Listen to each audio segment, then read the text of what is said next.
1996, une équipe du L2EI, en collaboration avec une association bordelaise, participe une première fois au World Solar Challenge avec un véhicule solaire baptisé Héliotron. Cette course internationale consiste en la traversée de l'Australie du nord au sud, le plus vite possible et en n'utilisant que le soleil comme source d'énergie.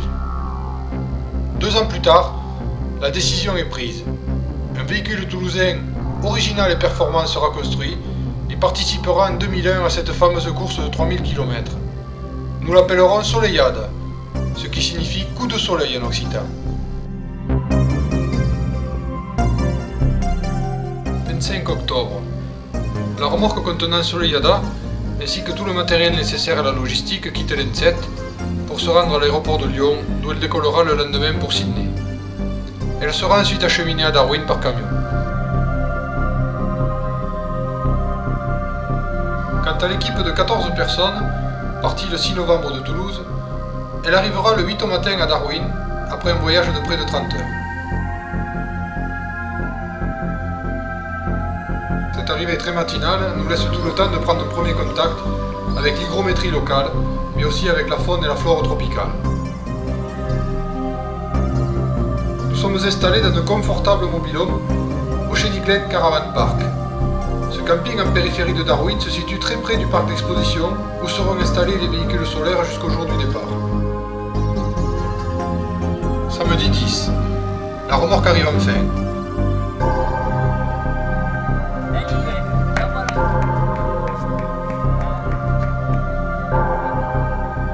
Une fois installée dans le hall d'exposition, où règne une chaleur et une humidité étouffantes, l'équipe technique mettra à profit le début de la semaine pour préparer au mieux notre Sunracer.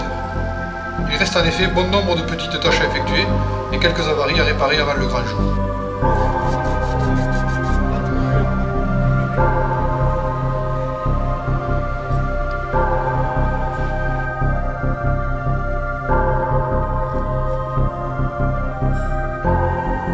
« 13 novembre.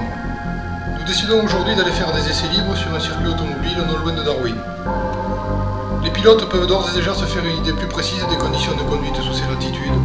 Jean et Michel peuvent valider le système d'acquisition et Henri peut enfin essayer les radios dans des conditions réelles.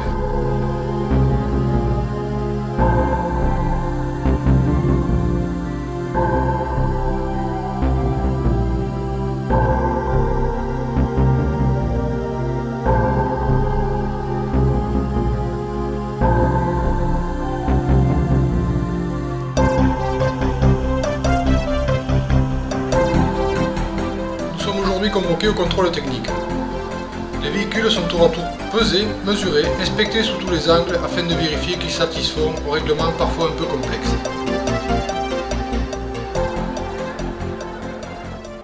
C'est également le moment de s'inscrire et de peser les pilotes, qui pour certains ont pris, merci André, les quelques kilos qui leur manquaient pour arriver aux 80 kg réglementaires. 90, ça, j'ai pris 4 kg.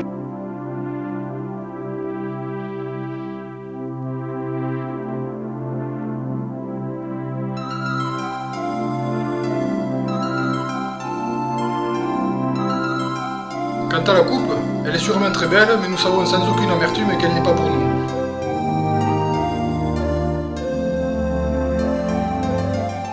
Aujourd'hui, veille du départ, ont lieu les essais officiels qui comportent un test de stabilité ainsi qu'un test de freinage. Robert pilote la voiture tandis que Dominique a réussi, grâce au talent de négociateur de Benjamin, à monter dans le road train que doit croiser Soleillada à vitesse soutenue. They've had some problems, but after that I can't find any other vehicles here. How many have you ticked off, over?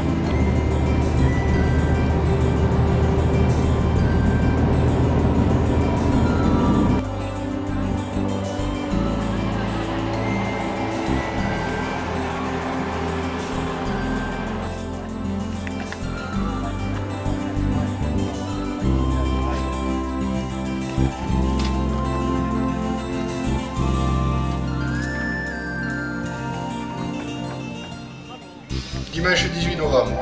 Le grand jour tant attendu mais aussi peut-être un peu redouté est enfin arrivé.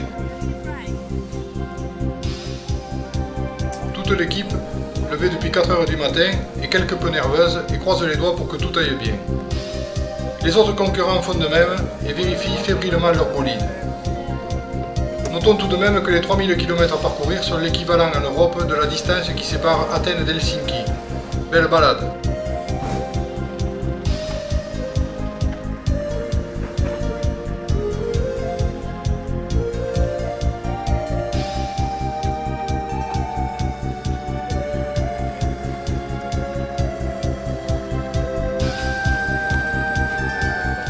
« 7h55. Dominique va s'élancer dans quelques instants à travers ce pays continent sous le regard attentif de Michel qui vérifie une dernière fois que tout est en ordre. C'est parti.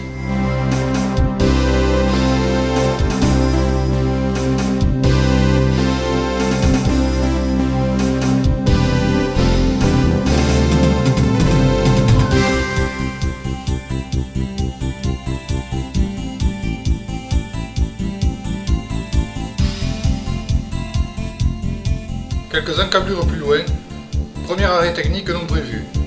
Stéphane va essayer de régler un peu mieux le photogénérateur qui ne semble pas délivrer toute sa puissance. «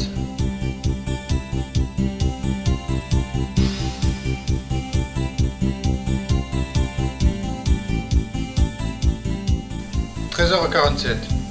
Dominique arrive au contrôle stop de Catherine, situé à 316 km du départ.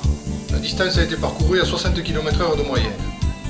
Après la demi-heure d'arrêt obligatoire, Mélanie prend le relais, mais n'ira pas bien loin, car seulement 20 km plus loin, un orage tropical aussi soudain que violent s'abat sur nous. N'y voyant strictement plus rien, Mélanie est contrainte de se rabattre sur le bas-côté. Lors de la manœuvre, la voiture est terriblement secouée car le terre-plein est sillonné de grosses ornières. Nous tentons de repartir, mais quelques kilomètres plus loin, la voiture a dératé, car de l'eau a inondé l'électronique moteur. Michel répare cela rapidement, mais c'est tout de même mal parti, quand nous nous apercevrons au campement du soir qu'un bras oscillant est endommagé et que l'arrière de la voiture est largement fissuré. Dominique tente sans trop d'espoir une réparation avec de la fibre de carbone, qui finalement séchera rapidement grâce à l'atmosphère surchauffée de la nuit et résoudra définitivement le problème. Nous apprendrons plus tard que nous avons été les seuls touchés. Nous avons à peine parcouru 363 km. Le lendemain à 8 h, Rémi prend le départ pour le contrôle stop de Donmara, situé à 270 km, où il arrivera sans encombre et avec un temps clément à 12h50.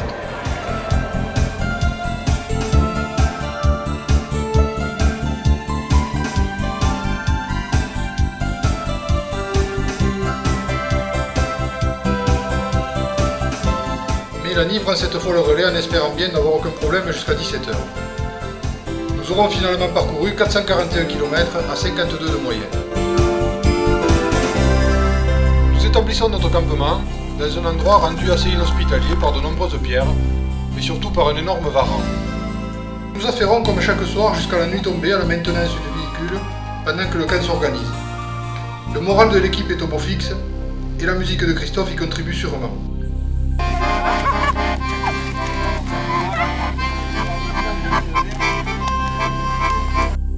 Mardi 20, 5h30. Une charmante mais néanmoins énorme araignée nous rappelle que pendant la nuit, il est préférable de rentrer ses chaussures. Le soleil de la partie mais le vent latéral est violent. 8 h. Dominique s'élance sous les yeux du contrôleur du jour. La bulle manque d'être arrachée par les bourrasques de vent à plusieurs reprises.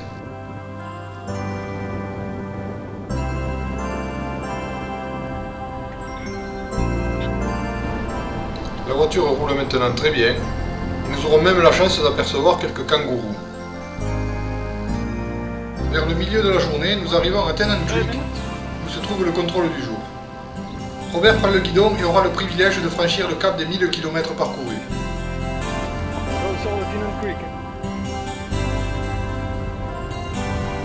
La région des Devils Marbles offre des paysages très singuliers.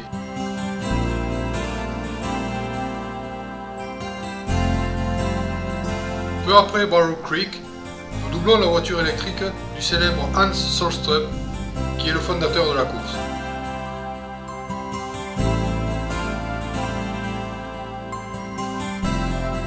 Nous arrivons à 17 h précises au roadhouse de Tea Tree, où vit une communauté aborigène dont les enfants ne manquent pas de venir nous communiquer leur joie de vivre. Ce roadhouse comporte un terrain de camping dont les douches seront sûrement très appréciées de tous. Le bilan du jour est très satisfaisant et il fait état de 495 km parcourus à 58 de moyenne.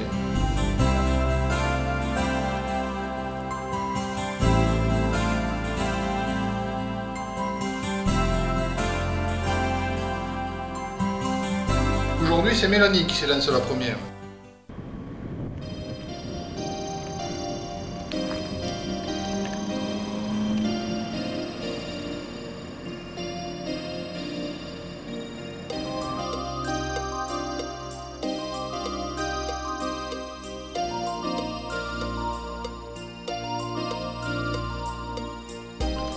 Elle aura l'honneur de croiser la ligne virtuelle du tropique du Capricorne.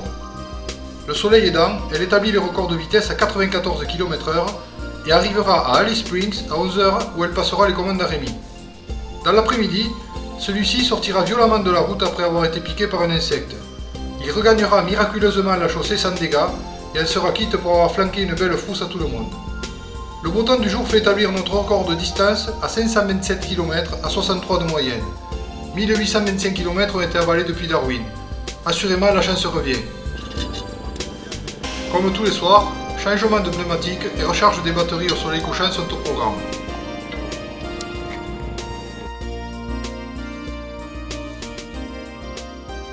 Jeudi. Dès le soleil levé, un petit scorpion déambule au milieu du camp.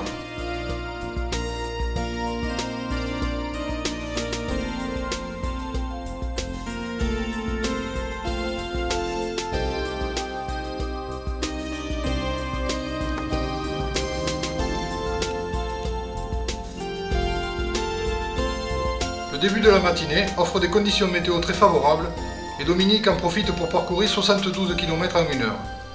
Sur le plat, la vitesse frise souvent 85 km/h, si bien que la remorque a parfois du mal à suivre le rythme.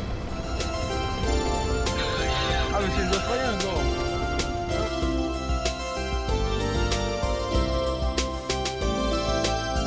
Robert repartira sous un soleil moins clément et surtout sur une route avec un revêtement très dégradé, ce qui lui rendra la conduite très éprouvante. Dans la région des mines d'opale de Coober-Pedy, Soleillada joue en permanence à cache-cache avec les nuages et les orages.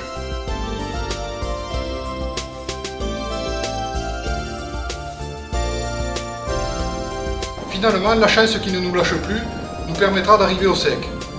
Mais pas pour longtemps, car hormis le vent violent qui ne facilite pas le montage des tentes, en début de nuit, le ciel nous tombera à nouveau sur la tête. Malgré la météo morose, le compteur journalier indique 495 km et un cumul de 2320 km. Heureusement, le matin est très calme et nous pouvons admirer le paysage sous un beau soleil levant.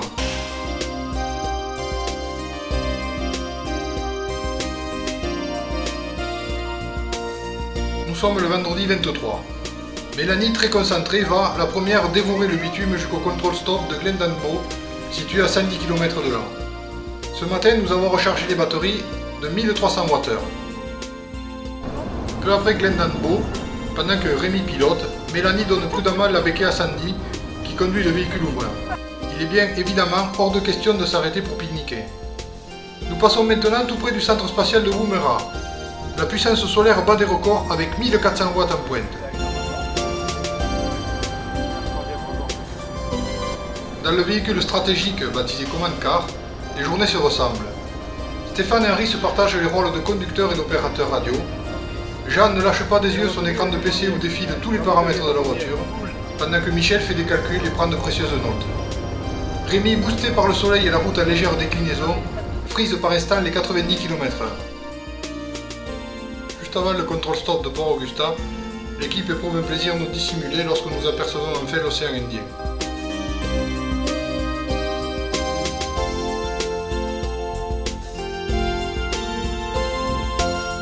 Dominique repart du Mediastop à 15 h pour achever les 528 km de la journée. Record battu. Il ne nous reste que 170 km à parcourir, mais le temps très incertain nous fait redouter la pluie pour demain.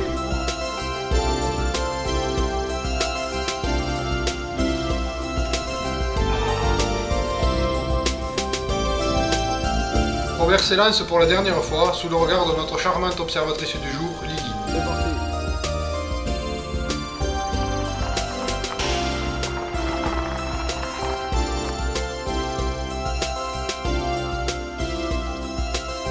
De superbes lacs roses ponctuent ci et là le paysage quelque peu monotone.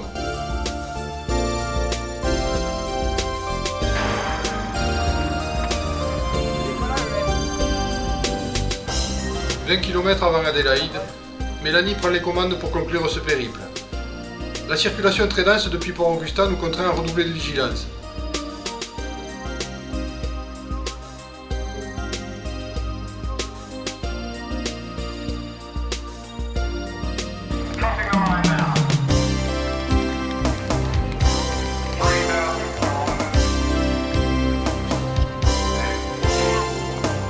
À 11h30, Soleillada franchit la ligne d'arrivée tant espérée.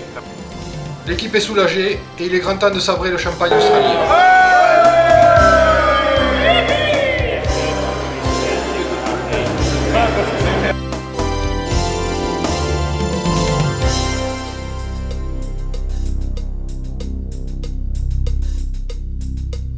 Tous les Sunracers seront exposés quelques jours dans ce hall.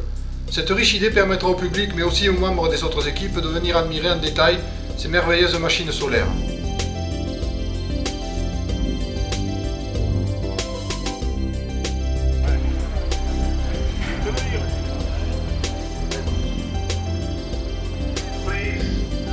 Pour conclure l'édition 2001 de la course, le mardi suivant est organisée une grande parade dans les rues d'Adélaïde. Tous les véhicules et leurs équipes défilent jusqu'à l'hôtel de ville.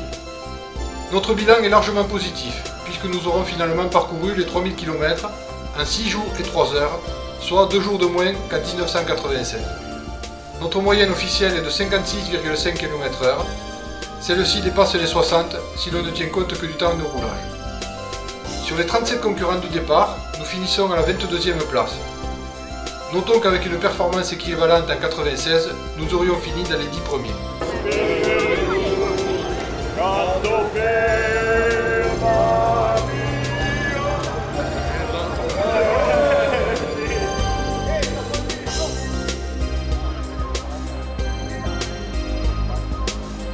Les budgets colossaux que les équipes investissent dans leurs générateurs photovoltaïques expliquent en partie l'accroissement des performances.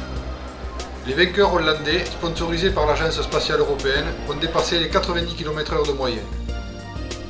Dans l'absolu, c'est une très belle performance, même si leur panneau solaire a coûté la bagatelle d'1 million d'euros.